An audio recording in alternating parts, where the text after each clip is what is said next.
A few years ago, before I came to Ord, I was serving in another capacity in another place, and I was visiting this person in the hospital. A lot of times, as pastors do, we go to hospitals, we go to sometimes end-of-life care, and we see a lot of things like that, and we talk to a lot of people. There was this one gentleman that I visited, and he was on bed rest, or pretty much that was where he was the rest of his life, was going to be on the bed. And I would visit him quite often because he requested that I come see him quite a bit. As a matter of fact, the nursing home that he was at said that I was one of the few people that he would even give the time of day to. He wasn't the nicest person to the staff, and they kind of liked when I came because they could throw me in the room and they could get some rest themselves. So I think I was ministering to two different sects of people there. The thing that I noticed about him the most is when we talked, I'd ask him about his family. Where was his family? He had a wife, and she was still alive, but she had left him. When he went into the nursing home, she filed for a divorce. And he was, at the time, he spent a lot of time trying to call her and trying to, I don't want to say reconcile, because I wanted to give you a little bit of background. He had two sons, and the sons, it was so sad because the sons actually lived in the same community, but they had nothing to do with him. He hadn't been visited by anybody from his family for, I think it was about 2 years before I started visiting him. As a matter of fact, he got really hardly anybody to visit him. I was told that he was borderline going to be even transferred to another facility because the staff was having such a hard time with him. I did some talking to him and shared with him and things, and I was wondering why so many people would turn against him, why a wife would file for divorce the minute you go into a nursing home, why your sons that live in the same community will not answer your phone calls or have anything to do with you, not even a Father's Day card, no acknowledgments of anything. He had basically been put into this nursing home to die, I guess. The one thing that I kept noticing about him, though, that gave me kind of a clue as we continued to talk, he would talk about his family in a very critical way. He would talk about his sons, and I would ask, like, what do they do now? And he would say what they did for a living, but he would talk about it in a very derogatory way, like they had wasted their lives, like they had not done what they should have done. But the jobs that I was hearing were jobs of noble profession. They were fine. They weren't out, they didn't go into a life of drugs. But he just talked about his family members very bitterly.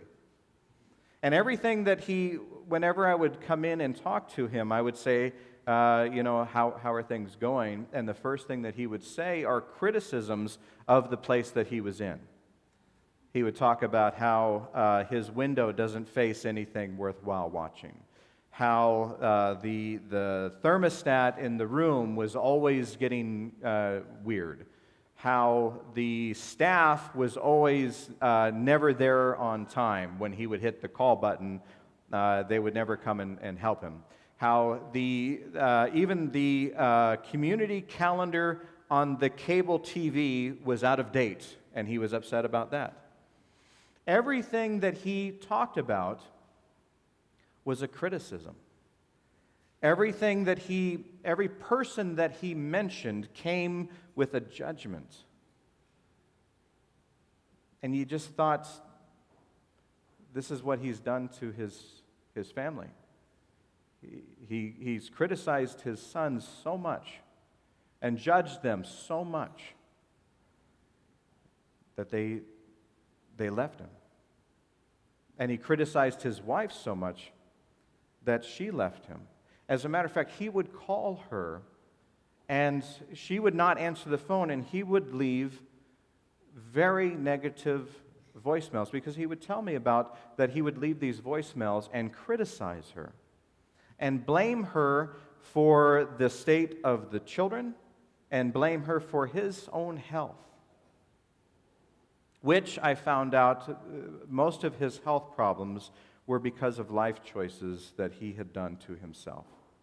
A lot of it, he had diabetes was one of the big issues, but he refused to aid it through diet and things like that. And he had done some things in his life that had hurt his kidneys, and his body was literally shutting down because of things that he had done to it.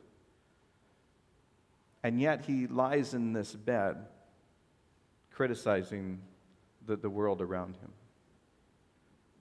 Still having enough energy to criticize, to judge, and to put down everyone around him. There was nobody that was in his life that was doing what they were supposed to be doing according to his level of acceptance. There was nobody in the world that could live up to what he was doing, because no matter how successful, and his sons were successful. His sons were doing stuff. They had raised families. They had done stuff. They were moving on with their lives and doing, from what I hear, a very good job. And basically what it's felt like is that I was the guy that was being called in to slowly make arrangements for this person's funeral, to which I may be the only one in attendance.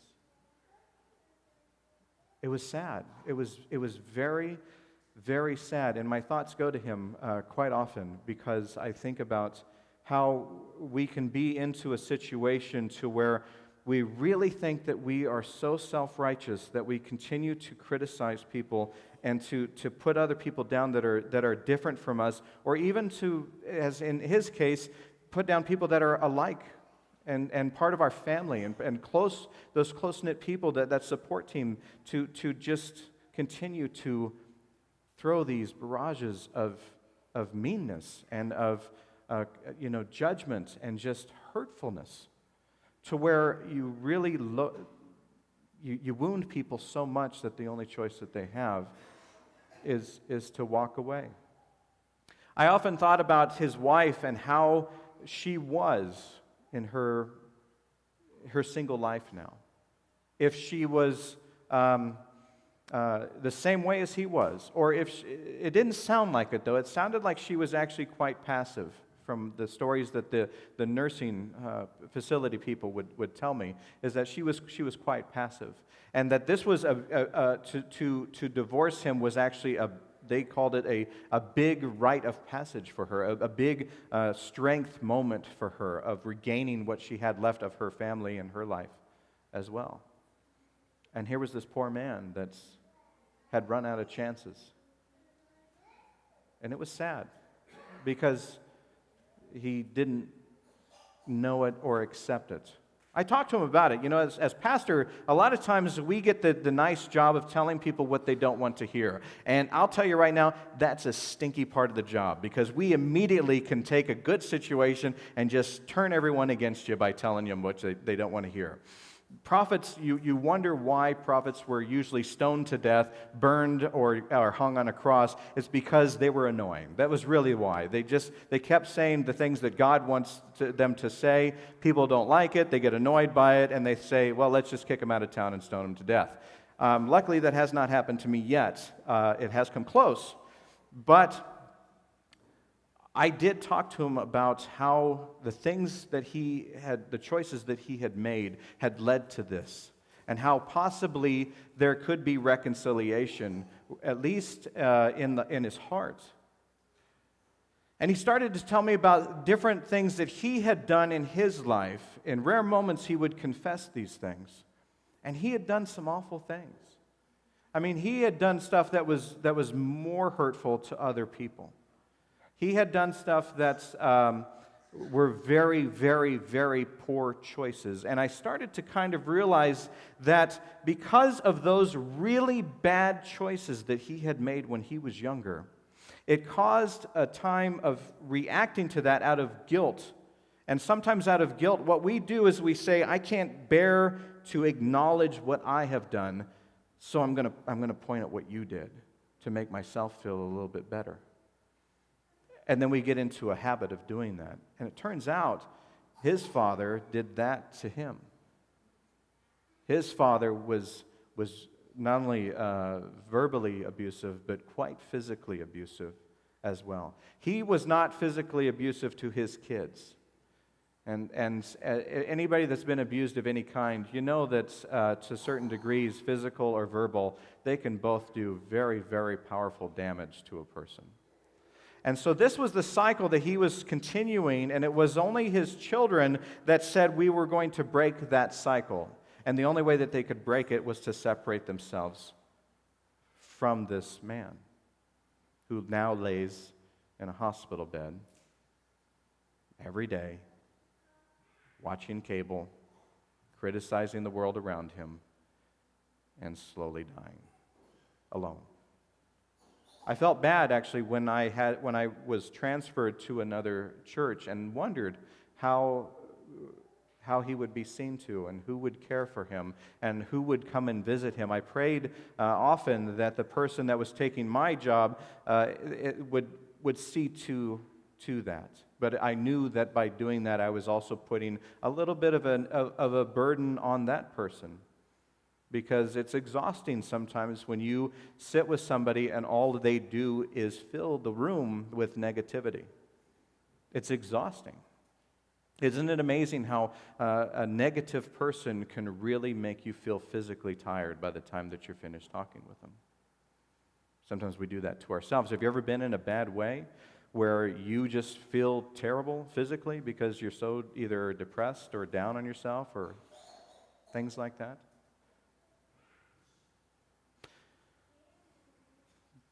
Jesus was in Jerusalem, and the Pharisees continued to try to trip him up. They knew that they couldn't really do anything right now. Their biggest strategy was to try to trip him up in verbiage to where the people that were following him would suddenly turn against him. And so what they were trying to do was get him caught up into either a moment of blasphemy where he was actually putting down God, which would have been an easy one for the people around him to turn against him, or to have him kind of seem to where he sided with the ruling party, the Romans, or even the Gentiles, to where the people would turn against him for that. One of the ways they did it is they always came to him often. They would come to him with very aggressive, confrontational things. But now that he was in their territory, what they were trying to do is they were trying to come to him very sneaky. And they would bring people and say, go and act like one of his supporters and ask a question. So he didn't think it was coming from an enemy. He thought it was coming from someone else and it would trip him up. One of the things they said to him was, Is it lawful to pay taxes here? Now, see, this was a tough question because remember, even tax collectors were thought of as villains. And to pay taxes, what you were doing is you were taking usually a day's wages and you were giving it to the Romans. The Romans were the people that were not only very harsh on people, crucifying. Jesus was not the only person crucified. Oftentimes, coming into Jerusalem, before you got into the city, you would see crucified people, as the Romans saying, this is how we discipline.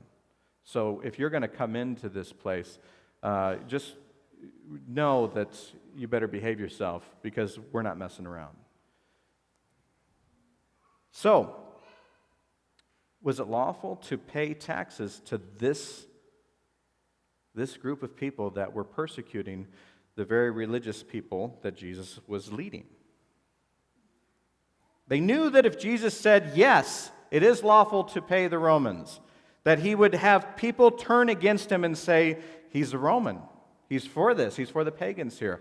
And they knew that if he were to say, no, it's not okay to pay the Romans, they knew that by saying that, the Romans would say, oh, there's a guy that's starting a rebellion. Let's take care of this right now. See, that was their end goal, is they really did want him to just be removed, which is, this is the cross. Jesus said, well, give me a coin. And they gave him one. And he said, whose image is on that coin? And they said, Caesar's. And he said, give to Caesar what belongs to Caesar, and give to God what belongs to God. Now, see, a lot of theologians, they look at this and they say that this was a very revolutionary moment here. Because what he was doing is he was not only separating the people, he was actually saying what is God's and what is ours. And he was also giving the Pharisees what for. You know, he was putting them in their place.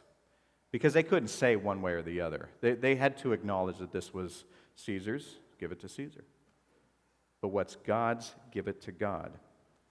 Now, telling that story and thinking of this man here, he had spent his entire life unaware of what was God's and what was his. You see, by his coin that he was debating was his life, his self-righteousness. His being right was more important to him. That was his coin that he was hanging on to for dear life, not ever realizing that it wasn't really his. You see, Christ knew that whatever was on the earth, he was basically saying, give to the earth what's of the earth. Give to God what is God's. But see, there was a trick to that question because Jesus knew that it's all God's. And basically what he was saying is you can live in that delusion if you want. You see, they lived in a town where on the other side of most of those coins, it would say Caesar, son of God. You see, the leaders were called son of God. Jesus was not the first person to declare that he was the Son of God. As a matter of fact, by him saying that, it was very, very rebellious against the Romans. Because the Romans were saying that when they became in power, they were God. So they were son of gods. Jesus knew that whatever they had wasn't really theirs. But we have these coins in our hearts and in our lives that we hang on to with dear life, thinking that it actually belongs to us. We spend our lives wanting to be right, like this person that was in the hospital. He spent his life wanting to be correct and wanting to prove that he was better than everybody else. He spent his life judging other people because the coin that he was carrying was his own pride. It was his own arrogance. It was his own judgment. It was his own delusion that what he thought he had was his when in fact it never was. So many times, we can actually spend our entire lives chasing these little coins that don't belong to us. Whether it's just being right, whether it's judging. Sometimes our coin can be our own insecurities where we're afraid to speak our minds or to speak our hearts. We're afraid to do something with our lives. We sit there where it is safe because that's our coin and we don't want to lose it. Our safety is our coin. And Christ is saying that coin, that's not yours. If you want to just hang on to that coin, that's all you're going to get. But I'm offering you so much more. So many times we live our lives where we forget to take that extra step. We're fearful of taking that risk, of taking that chance. We're fearful of calling that one person and saying, you know what, I'm not right. I really don't know what I'm talking about. We forget to take that and tell that person, I love you. And I know I haven't said that, but I do. We take that risk, to drop that coin of insecurity or fear or guilt or whatever it is and just say, you know what, I don't know what I'm doing, but I'm going to follow God. I'm going to follow what is real. I'm going to give to God what belongs to God, and part of what belongs to God is me, and I'm going to acknowledge that. That's a risk. That's a risk. A lot of us, we would rather covet the thing that we want, the coin that we want to have, and hang on to that and say, this is mine. You can't take this away from me. This is my right. We do that with our family members. We do that with races. We've done this for years in our American history. We have done this for years. We have repressed other people. We have persecuted other people. We've gone to war over things. We've gone to war that have to help people. We've gone to war for personal reasons. We've done it in our lives, in our jobs. We've tried to get stuff. We've measured our self-worth by the things that we have or the people that are in our lives. And at the end of the game, when you are dying, what is it that is going to matter? It ain't that. It ain't that. It's that. Why do we wait? This poor old man is dying in the hospital. And I could not get through to him that it was God that matters. And if he just let go of all of the other stuff, he could enjoy the time that he had left. He could enjoy it. Hang on to what matters. Take the risks. Speak your voice. Speak your mind. And dare to drop the things that prevent you from loving. Dare to love. Sometimes that's the riskiest thing. But see, love, that doesn't belong to us either. Sometimes we can hang on to that love as we covet the coin. And we hold it, and we give it to people when they've earned it or with permission. But see, love is not a word. It's an action. It's an action that by us saying that we love Christ, Christ is saying, now love the world. Take the risk. Call someone today and tell them how much you care about them. Reevaluate the things that are important to you and what's truly important. Spend some time with someone that you care about and take that risk and say, this is going to sound corny, but I love you. And actually say it and mean it. And then practice it.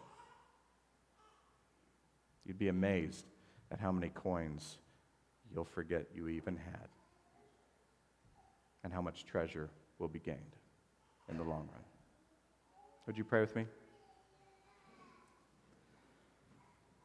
Gracious God, our treasure is you. Everything that we have is yours. The coins belong to no one but you. Everything that is on this earth is yours. It is to be used to build your kingdom. We are the disciples. We are the ones that carry that message. Let us not carry the coins. Let us carry the love. And then let us share it. In Jesus' name, Lord, we pray. Amen. Live every day as if it's your last. But know that every day you were loved. That's all we got to do. Share that love. Share that grace. Take the risk and share that grace.